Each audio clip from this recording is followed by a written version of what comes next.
समाज को बताना चाहिए, आने वाला विकल्प के रूप में पूरे बिहार की जनता जन स्वराज को स्वीकार कर। चलिए, बारिश शुभ संकेत है। और हमारे साथ देखिए सैल सिंह जी हैं, डॉक्टर सैल सिंह जी, जो गोरिया कोठी से भावी प्रत्याशी हैं। मैडम, क्या कहिएगा, लगातार आप लोग का जनसंपर्क अभियान चल रहा है यहाँ पर। सबसे पहले हमारे बिहार वासियों और हमारे गोरिया कोठी क्षेत्र के सारी सामान्य जनता को मेरा प्रणाम, कोटि कोटि धन्यवाद और नमस्कार। हम लोग एक काफिला लेके चल रहे हैं और हम लोग बिहार बदलने के लिए निकल चुके हैं और बदल के ही रहेंगे। 2 महीना के बाद आपको रिजल्ट देखने को मिलेगा कि हमारा बिहार बदल चुका रहेगा 2 महीने बाद। काफी बड़ी लड़ाई यहाँ देखने को मिल रही है। जिस प्रत्याशी से आप लोग की लड़ाई है, एनडीए के प्रत्याशी से, वो पीढ़ी दर पीढ़ी यहाँ लड़ाई लड़ते आ रहे हैं लोग। उनके घर से और भी उनके पिताजी दादाजी MLA रहे हैं। ये जनता तय करेगी, जो जनता जनार्दन है वो तय करेगी कि कौन बड़ा है कौन छोटा है। कल प्रशांत किशोर जो आए थे, क्या आपको संकेत दिए, क्या कुछ उन्होंने संकेत दिए हैं बिहार बदलने के लिए? हम लोग जो संकेत दिए हैं उस धारा पे हम लोग चल रहे हैं, उस काम को हम लोग कर रहे हैं, घर घर उस मुहिम को पहुंचा रहे हैं, अपनी स्कूल को बस्तर को बता रहे हैं लोगों से, इसीलिए हम लोग रोड पे निकल चुके हैं। सभा के बाद भी वहाँ पे एक बैठक भी हुआ था। इसके बारे में मुझे नहीं पता। अच्छा, चलिए, कालिंद जी हैं, प्रखंड अध्यक्ष हैं और लगातार ये देखिए साथ में, एक मिनट, लगातार ये भी यात्रा में जुड़े हुए हैं। इसके पहले भी हम लोगों ने देखा था। सर, क्या कहना चाहेंगे?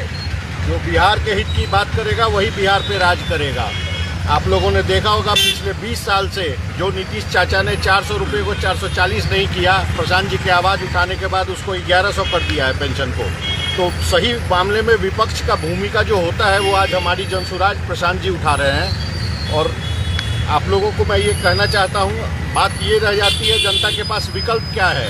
एक तरफ इंडिया अलायंस है जिसमें RJD का जंगल राज का खौफ है, दूसरी तरफ NDA गठबंधन है जो मोदी जी का सिर्फ चेहरा दिखा करके मोदी जी के आचरण पे काम नहीं कर रही है बिहार में, और तीसरा विकल्प जनसुराज का आ जाता है। तो इस बार हम लोग नए विकल्प के तौर पर आए हैं और हम लोग अभी सभा कर करके और यात्रा निकाल करके हम लोग अपने सिंबल को और अपने विचार को जनता तक पहुंचा रहे हैं कि हम बिहार को रोड नाला बन जाना विकास नहीं समझते हैं। जब तक हमारे आम जनता को, गरीब से गरीब आदमी का पर कैपिटा इनकम मतलब उनकी आमदनी में वृद्धि नहीं कर पाते हैं, तब तक हम लोग इसको विकास नहीं मानेंगे। तब तक छोड़ेंगे नहीं। धन्यवाद।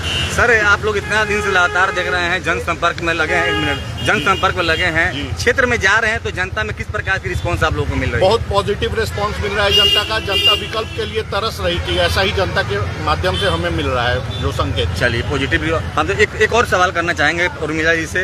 कल बिहार बदलाव सभा के बाद जीरादेई में, उसके बाद से डॉक्टर शाहनवाज आलम के सर के घर पर एक कोर कमेटी की मीटिंग भी हुई थी, क्या उसमें फैसला हुआ? गलत बात है, कोई कोर कमेटी की बैठक नहीं हुई थी। डॉक्टर शाहनवाज जी के पिताजी आज से 10 दिन पहले गुजर चुके थे और वह सूचना थी, चूँकि डॉक्टर शाहनवाज हमारे कोर कमेटी के सदस्य हैं, राष्ट्रीय कमेटी के भी सदस्य हैं, और वहाँ जीरादेई में सभा थी और सभा के बाद में सबका भोजन का प्रोग्राम था। अच्छा। तो उस भोजन पर ही प्रशांत जी को भी बुलाया गया था और उसी में सभी लोग गए थे जितने कार्यकर्ता लोग थे, और सभी लोग वहाँ पर मिले। कुछ हमारे वहाँ सिवान के लोग थे जो लोग जन स्वराज के चादर को लिए, दुपट्टा को लेकर के जन स्वराजी बने, और वहाँ कोई बैठक नहीं हुई, कोई निर्णय नहीं हुआ। वह एक भोजन का कार्यक्रम था।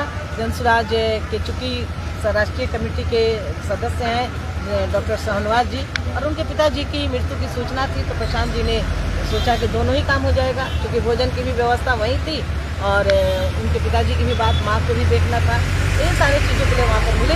कोई बैठक नहीं हुई और कोई निर्णय नहीं। चलिए, कोई बैठक नहीं थी। हमारे साथ रमेश सिंह जी हैं, ये भी यहाँ से भावी प्रत्याशी हैं, युवा हैं। और सर, क्या कहेंगे? अभी तो लगातार क्षेत्र में घूम रहे हैं, भ्रमण कर रहे हैं। ज़्यादा कुछ नहीं, अब राजा का बेटा राजा नहीं बनेगा, किसान का कोई बेटा